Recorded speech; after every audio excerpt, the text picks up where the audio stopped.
the net change and the average rate of change. The net change is just going to be, as you suggested, the difference in the y coordinates, or as Sarah said, the difference in the range. I like that one a lot.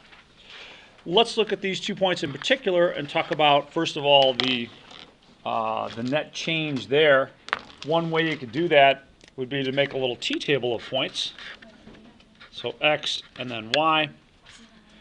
At x equal 1, and we got points at x equal 4. At x equal 1, we're at a height of 2, and at x equal 4, we're at a height of 4. So the net change is just going to be the difference in these two. So equals 4 minus 2, or 2. Hey, not so bad.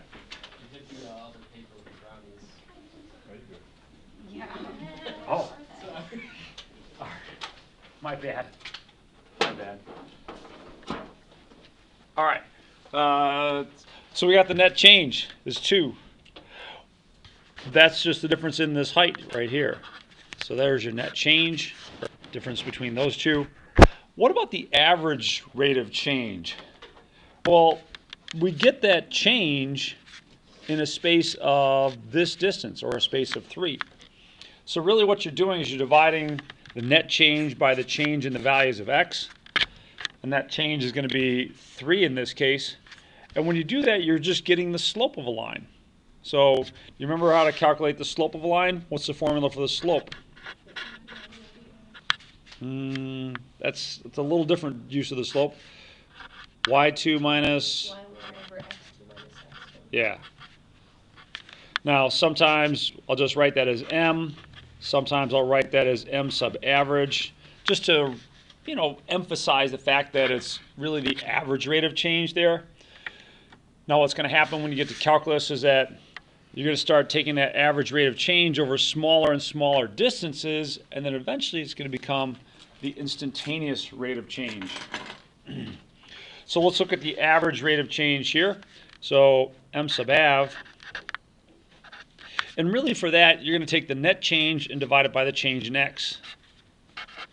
Net divided by the change in x. And that calculation is just 2 divided by 4 minus 1, or 2/3. That's literally just the slope there for us. That's your rise over the run. That's stuff that you've been used to for a while now. Rise over the run. And you can see that here. You've got a run of 3 and a rise of 2. Nice. Nice. Now, let's use, let's see, I don't know if we need to bother with the technology on this one.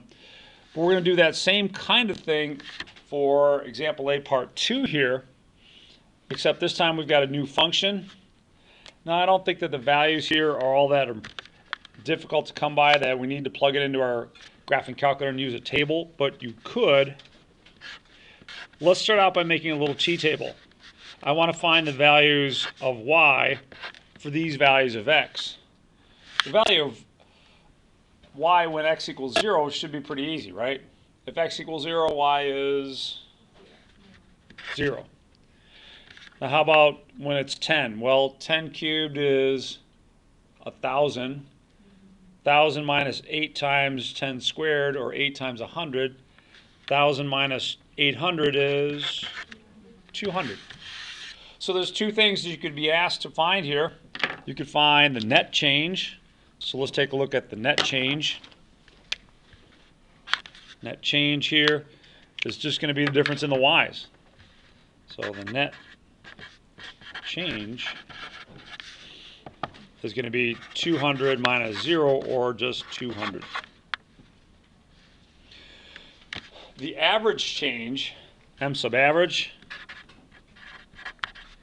is just going to be the net change divided by the change in x.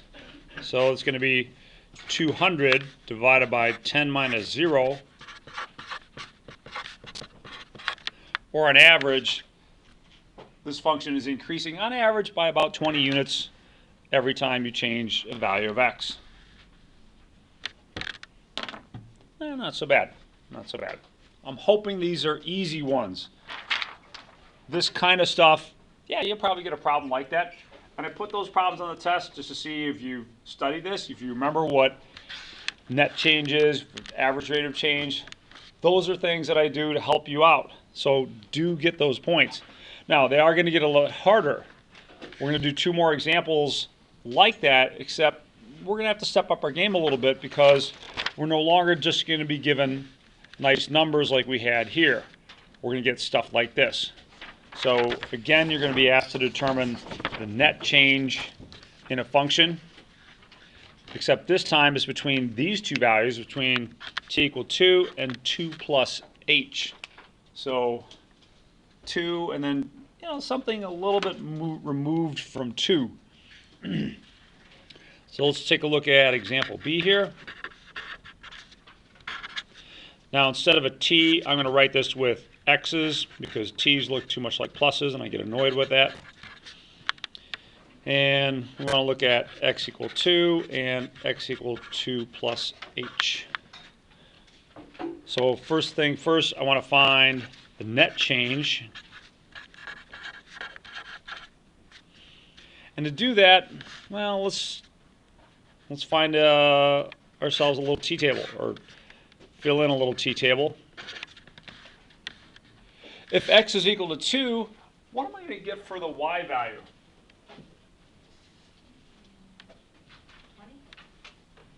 20, yeah. 5 times 2 squared. 2 squared is 4 times 5 is 20. Nice. But there's another one that's a little bit more tricky, and that is 2 plus h. And let's see what happens when I try and calculate f of 2 plus h.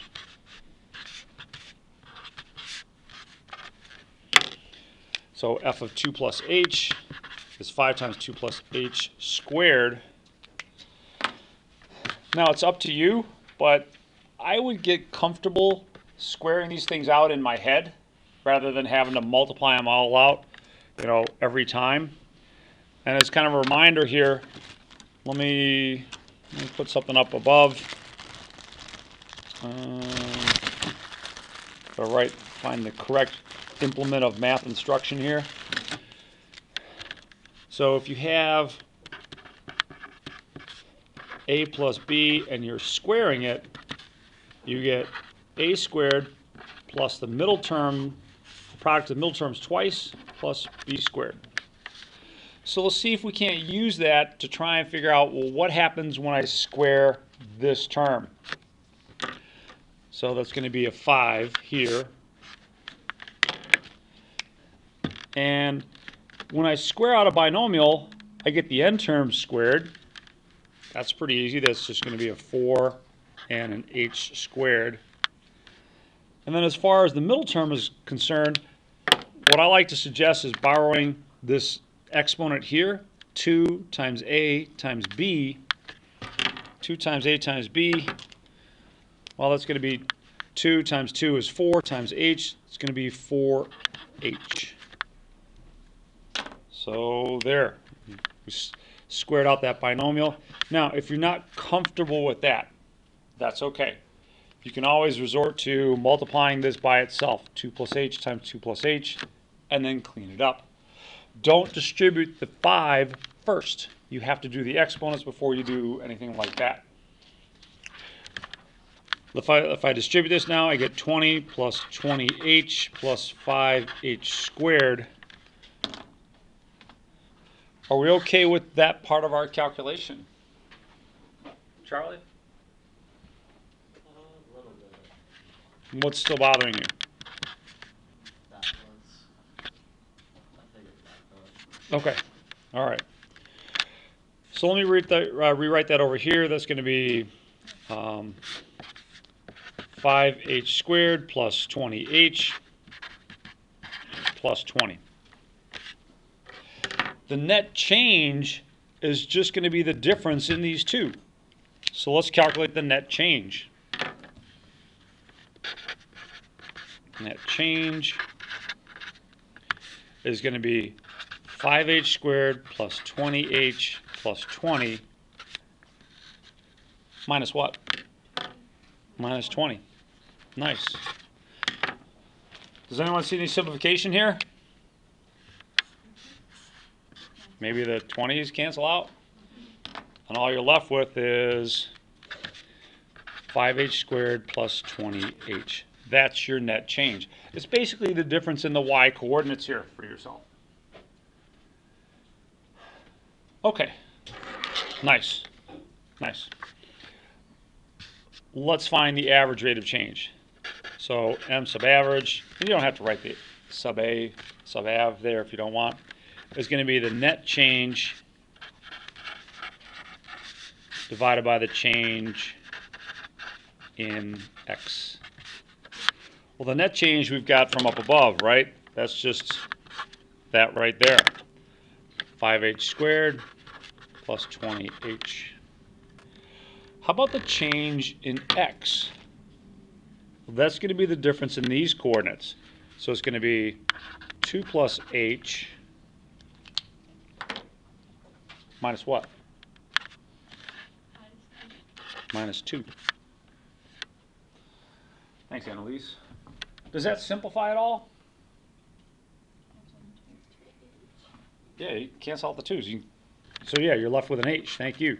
So 5h squared plus 20h over h. How about canceling out the h here into that h here? Well, you can't do that yet. But Yeah, you could. can't do that yet. You could if you take out the 5h on the top term, and then you have 5h parentheses h plus 4. There we go. So we have to factor the term in the numerator. You can take out just the h or the 5 and the h. Either one is up to you. Take out the 5h, it leaves behind h plus 4 over h. Now that it's factored, now you can do your cancellation. Now let's get rid of the h's here and here. And you're left with 5 times h plus 4. And that's it. That's what I'm looking for the average rate of change here.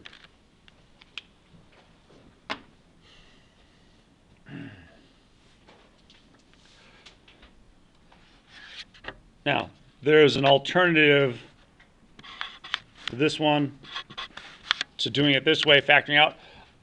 The mathematician in me likes to suggest people do it this way, but there's another possibility here. When you add fractions, what do I need to add fractions? What do I have to have here in order to be able to add them? Common denominator. So if I had a common denominator, I could just write a plus c over b, right? But you can also use this in the opposite direction. You can divide each term in the numerator by that term in the denominator. So I could also write this as 5h squared over h plus 20h over h. I'm no longer canceling into a summation, an addition. This is all being multiplied together. So I can cancel into that. I'm left with 5h plus 20. And then you can factor out the 4 if you want or not. WebAssign's not going to mark it wrong. I'm not going to mark it wrong. These two things are essentially equivalent, so either one works. Just be careful when you cancel out that h. You can't just pick off just one of them. You have to get rid of both of them. Okay. How's that one looking? Let me explain why you're doing that. And let's see if I can open up, well, you know what, let's see. A lot of times in math or in physics or other places, it's not enough just to have the average rate of change. The average rate of change is the slope here, right here. But a lot of times you want to know, well, what's happening not on average, but what's happening right now. For instance, near this point, the function's decreasing, right? But the average rate of change right now is positive. So you can say, well, let's let the average rate of change be taken over a smaller interval. Well, it's still increasing. And then a smaller interval still. And now it looks like it's at least decreasing. Let's zoom in a little bit.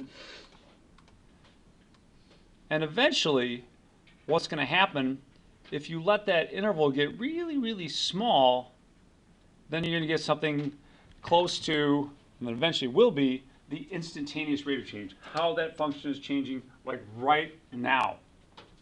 And that's something called the derivative. You'll see that in calculus. But that's why we're doing this stuff. What we're doing is kind of the first part of it. We're calculating the average rate of change between these 2 points. It's 2 and 2 plus h. H can be anything. And in calculus, you start letting that value of h get really, really small. Okay. Any other thoughts on that one? I think there's another one that follows that up. So let's go down here. I'm going to make a little bit of a change here. I don't like the 3 and the 3. It gets a little bit, confusing sometimes. So let's make that a 4. And we already did 2 and 2 plus h. So, I don't know. Does anyone want to come up with a different energy here for us? 1 or 5 or something else? 3? 5? 5 sounds good. So make that both a 5 and a 5 plus h. We're going to do the same thing, except this time I'm going to have you do a little bit of the work. So 3 f of x is 4 minus 3x squared, and I'm going to work between 5 and 5 plus h. So we'll see about finding, first of all, the net change, x and f of x. Let's figure out what I get when I plug in a 5. So f of 5 is going to be 4 minus 3 times 5 squared. I think I get negative 71. Did anyone crunch that out? All right. Great minds think alike. We'll assume that's correct. So 5 and negative 71. Let's move down to the next part. 5 plus h. Now I need to calculate f of 5 plus h.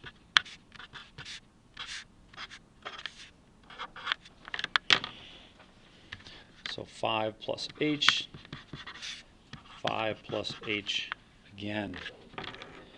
Now here, one more time, you're squaring out a binomial like that.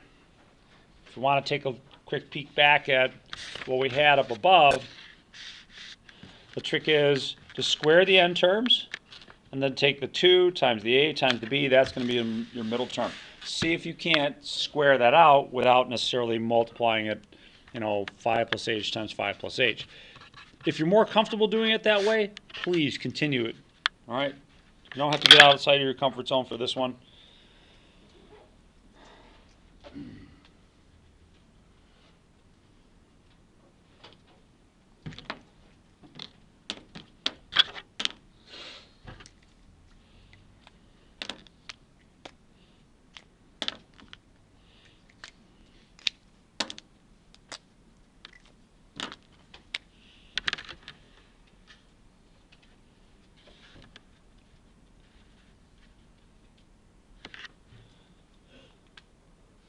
So doing a quick scan with my telepathic powers, I can tell that Haley's really interested in answering this one. So appreciate you volunteering. Thank you so much. What do I get when I square this out? What would that be?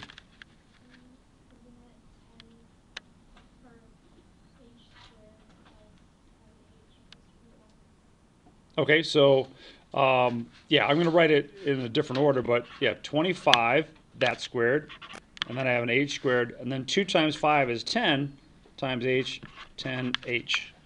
So 25 plus 10h plus h squared. What do I have to distribute in order to keep going on this one? Charlie? I just have a question. Yeah. Is there any reason why you switched up the order? I didn't. Well, I mean, from why it wouldn't be H2. Oh, yeah, I mean, we can clean that up in the next step. Okay. Yeah. didn't know if No, I just kind of kept it here, because the 5 squared and the h squared, those are my outside terms. okay. 2 times 5 times h, that's this term here. Okay. Yeah, no, good question. Was there another one? Yes. Oh, -3 would be the function. Yes, thank you. Yeah, we're going to distribute that -3, so it's going to be 4 minus 75 minus 30h minus 3h squared. Combining like terms, I get -71 minus 30h minus 3h squared. Now when I rewrite it to put that back over here, I'm going to write it in, descending order. It's not a big thing for us right now, but eventually it will be a little bit more of a big thing when we start looking at polynomials and understanding some of their properties. So let me squeeze that in here like this. Minus 3h squared minus 30h minus 71. Not quite enough room, but good enough. So it's the difference in your y coordinates, that's going to be your net change. So let's take a look at the net change. And you're going to see something happen here that happened in the last one. So net change is going to be minus 3h squared minus 30h minus 71. Noah, what should I be subtracting from this?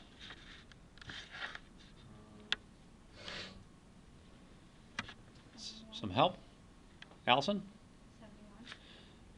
71? Negative 71.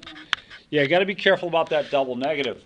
But that double negative is kind of nice in this case because what happens? Cancel to the other. Yeah, these two things cancel, right? So, bam and bam. And kind of like the last one, this second term is canceling out, and we're left with just something that involves some h's. Minus 3h squared minus 30h. Okay, so that's your net change. What do I have to do to figure out the average change? Gabby? Put that over the change of that. Nice. So m sub average is going to be the net change divided by the change in x. So change in x, you don't have to write that out. Just start out by negative 3h squared minus 30h divided by 5 plus h minus 5.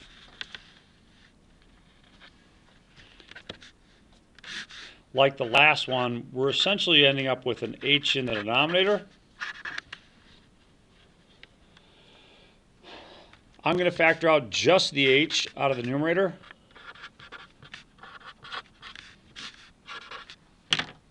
And then say goodbye to that h, because that h will now cancel with my denominator. So my average rate of change is negative 3h minus 30. Nice.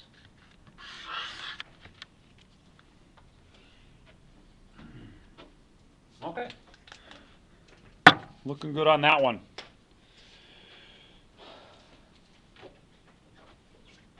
Put yourself in my shoes for a second. You think that's a good test problem? Absolutely, absolutely. So I don't know how much time we're going to have to review at the end of today. You do have a test next Tuesday, but I would put this on my radar for sure. Absolutely. Get comfortable squaring these things out, that kind of stuff, and doing the net change and the average rate of change. Definitely something I would be ready for. Now there's one more kind of like that. It's going to be different in a couple of respects. In one respect, if I found the average rate of change between 5 and 5 plus h, that's helping me out near the point 5. But if I wanted to figure out the average rate of change near a point, say 6 or 7 or whatever, then I have to do all this work all over again. So instead of doing that kind of procedure twice, we're going to do it once. And that's going to be with this next example. So f of x is going to be 7 over x. and I want to find the average rate of change and the net rate of, or the net change for x equal a and x equal a plus h. So what's the difference? Well, the difference is instead of having an actual number, I've got a letter. X equal a and x equal a plus h. There is an advantage to this. You won't exactly get to appreciate that now, but there is an advantage. Let's start with the friendly part. What's f of a going to be? Yeah, thank you. 7 over a. So 7 over a. And then f of a plus h, that's not going to be too bad either. What's f of a plus h for us in this case? 7 over a plus h. Yeah, 7 over a plus h. So neither one is too bad. The work's going to come in when we start trying to calculate the net change. Net change. So Ian, help me out if you would.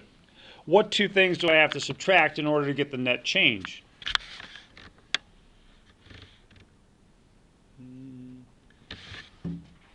Adrian, maybe some help? What do I have to subtract to get the net change?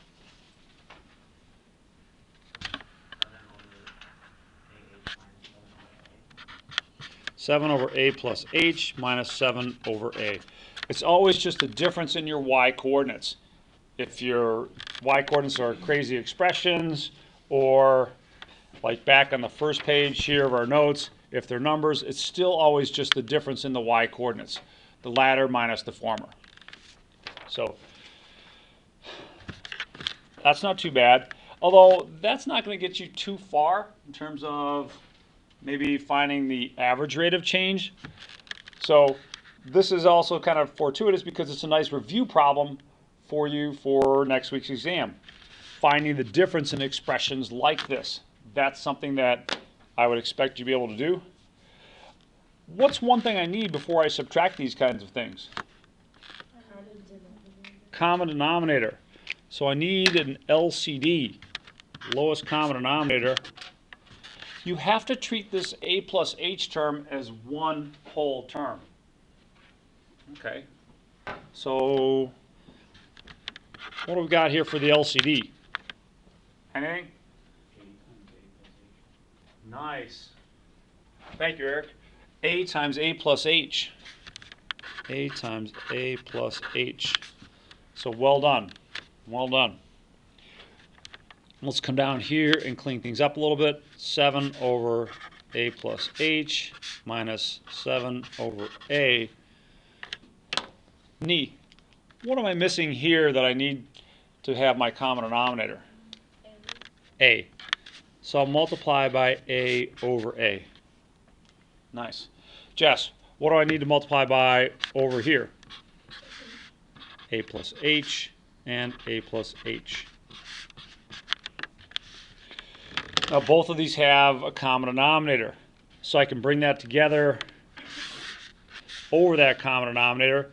It's going to be 7a minus 7 times a plus h all over that LCD. A times a plus h. Now we just did a lot of work to get this common denominator and bring these things together. Don't go canceling this a or the a plus h. Not only would it be wrong, but you'd be undoing the work that we did. The tricky part here that you have to be careful of is distributing. What am I going to distribute to both of these terms? Negative 7. So minus 7a minus 7h over a times a plus h.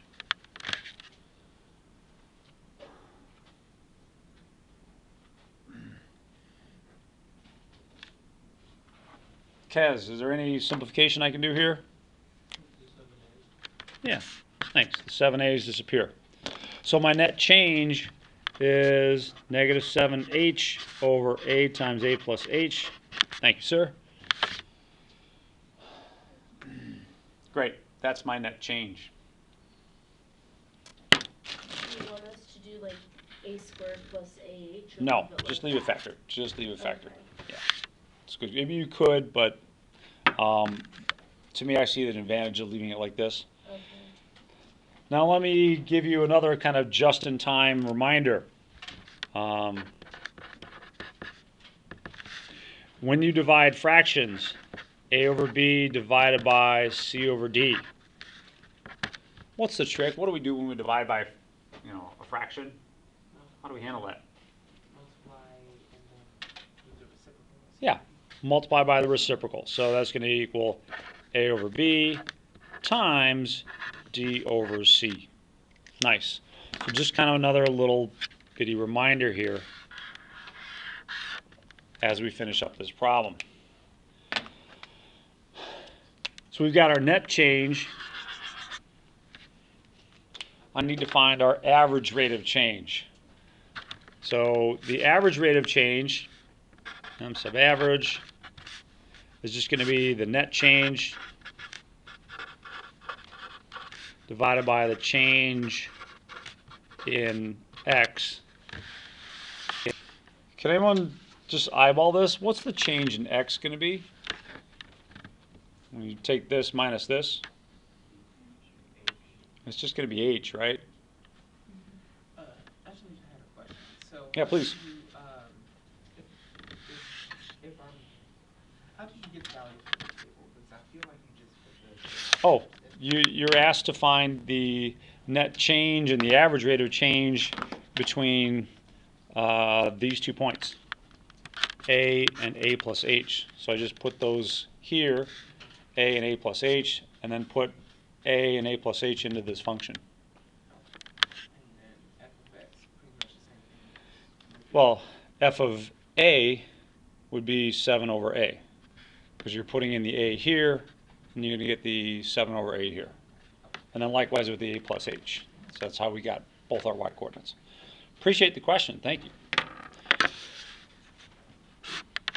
Let's just fast forward a little bit. The net change was negative 7h over a times a plus h. And the change in the x coordinates is just, I moved a little bit away from a. I moved a distance of h. So if I did a minus, or a plus h minus a, it's going to simplify to h. It's at this point that people are going to go, oh man, it's making me dizzy. We got all these different fractions. But there's a little trick that we can do to make our life a little easier in terms of keeping things oriented. Does anyone know what it is that would make our life a little easier here? Ah, well done. Put that over 1.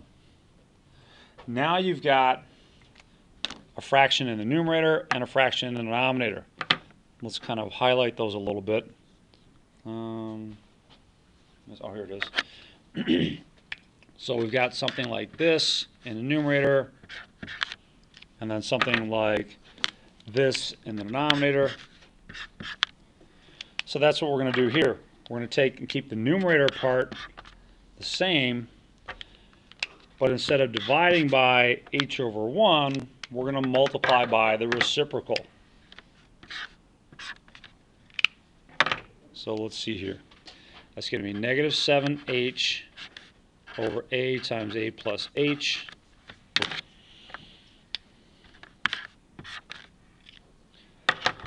Times what? Carl? What should I be multiplying by? 1 over 8. Yeah, 1 over h. So you're taking the reciprocal of that denominator term. Nice.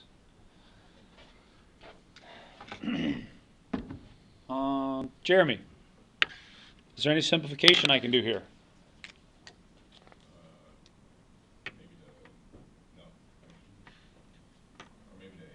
Yeah, nice.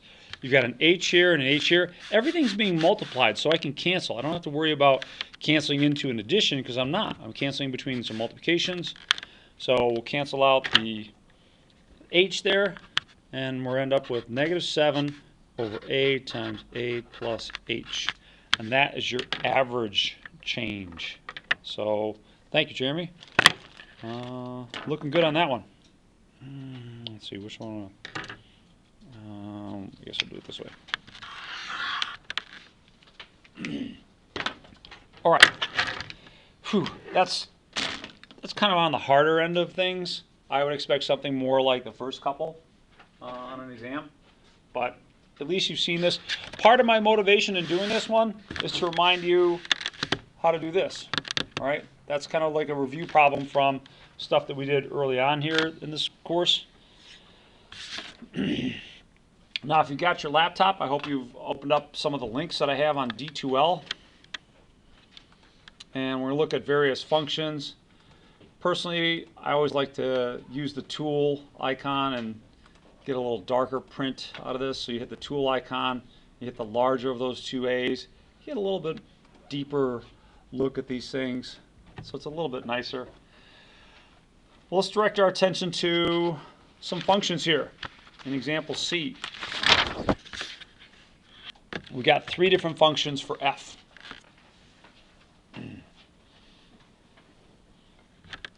Well, I shouldn't say 3 different functions. 3 different functions, f, g, and h. Are these functions increasing, decreasing, or constant? What's going on with this? How about the first one? I heard a mix. Is it increasing or is it constant? Yeah, it's getting taller, right? It's increasing. As you move from left to right, the function's going up. How about this one? Increasing or decreasing or constant? Increasing. How about the last one? So they're all increasing, right? They're all increasing. But is there something different about the way they're increasing? Yeah. And to try and help you put that into words, we're going to look at that with what I've heard called calculus triangles. But it's these things right here. So you're looking at this ratio. So I'm going to keep a consistent distance along the x-axis and see what happens on the y-axis. So in this particular case, this ratio for this triangle gives me a slope of 2. But if I move over to the right one, oh, I still have a slope of 2. And then still have a slope of 2, and a slope of 2.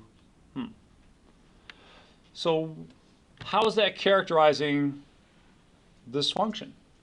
What can you say about how it's increasing? Increasing at a constant rate. Ah, well done. Increasing at a constant rate. Look at the other two and see what else you can say about the way they increase. Look at this one, look at this one. Move these triangles around with this right here and see what you see. So the first one was increasing at a constant rate. And that's what defines a line. Is it something that's increasing at a constant rate? So increasing at a constant rate. And look at your other two. See what you can come up with. How would you describe how these are increasing? Is there something different about the way those are increasing? It certainly looks that way, although they're all increasing functions. So play around with your links a little bit. Try and formulate in words that you can relate to, what's happening with these things.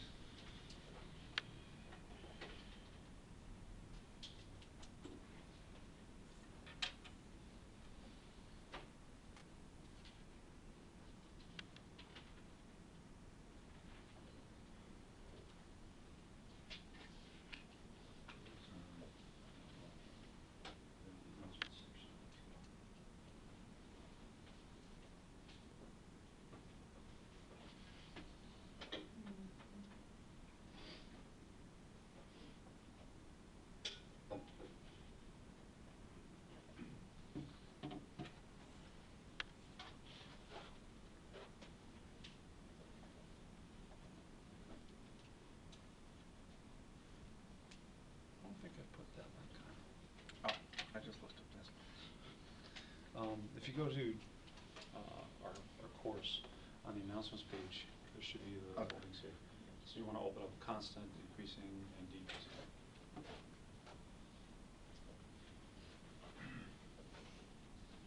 Talk to each other. What are you seeing? Tell your neighbors. What are you guys seeing? How are they increasing, decreasing? What's going on with these things? The third one is increasing at a decreasing rate.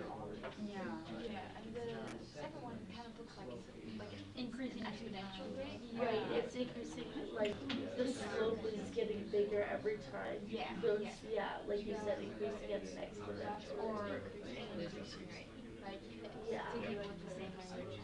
But Yeah, and it also the third one looks like a square root function. yeah. Yeah, definitely Definitely something like that. because it gets closer and closer to zero. Yeah, But it never quite touches zero. Yeah, it's So- real small. Yeah, I think. But it's always increasing, but it never quite makes it to zero. And so it. So it's always increasing, but at a decreasing rate because it never quite makes it to zero. Yeah. It's arbitrarily close. All right. So let's take a look at some of these things. What did you conclude about this one? Is this increasing at a constant rate? No, How would you characterize it? What's going on with that one? exponential. It is an exponential function. That's true. But what about the way it increases? Is it increasing at a steady rate? I mean, we go to a slope of 0.5, then 1, and then 2, and then 4, and then 8. Is this increasing at a steady rate? No. It's increasing at an increasing rate. So that's typical of exponential functions. That could be good. If you're talking about the interest on your retirement account, that's good.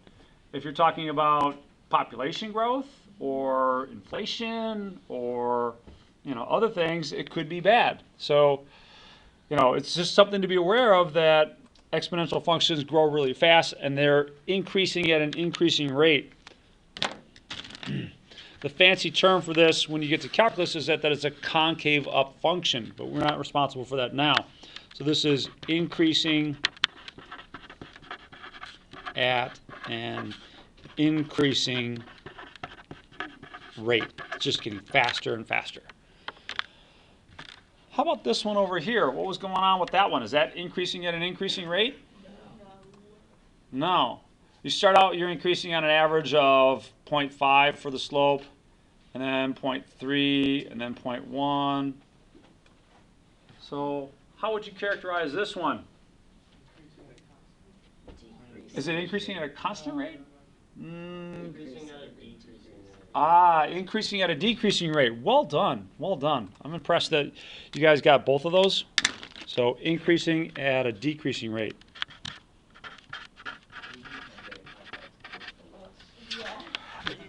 I know. Increasing at a decreasing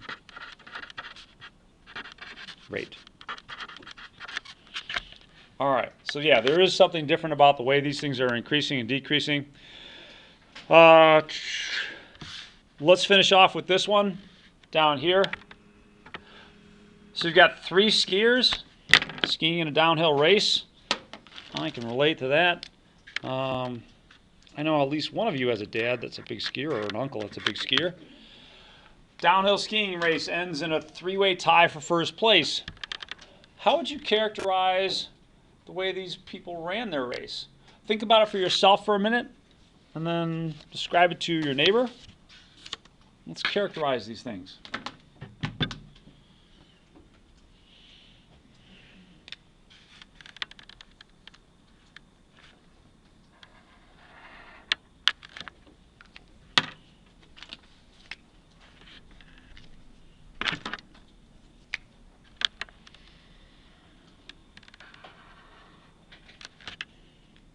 Share with your neighbor. What do you think? How would you describe how each person ran the race? Yeah,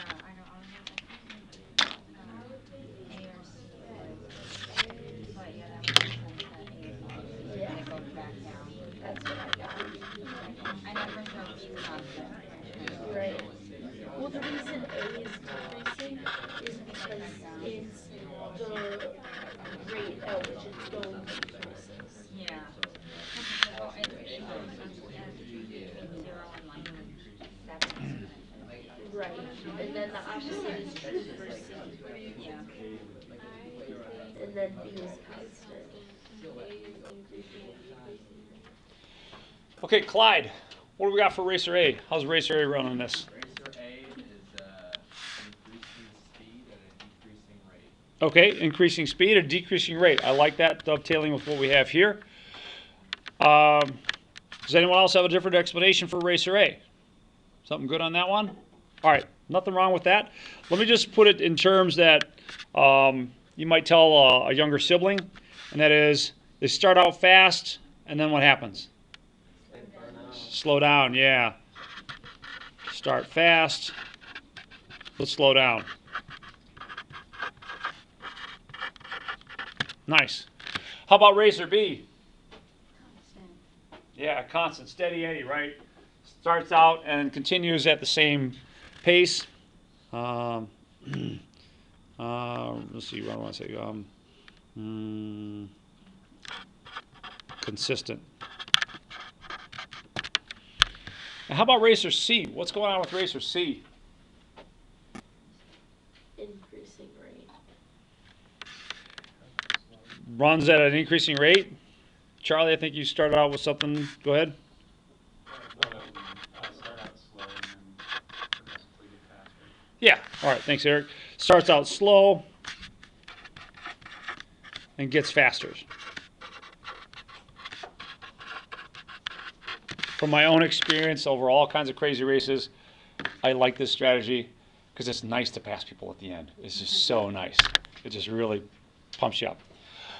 Comments or thoughts on example D? We okay with net change there? Net change and average rate of change. Do you know what to expect from me next Tuesday? What would you be expecting from me next Tuesday?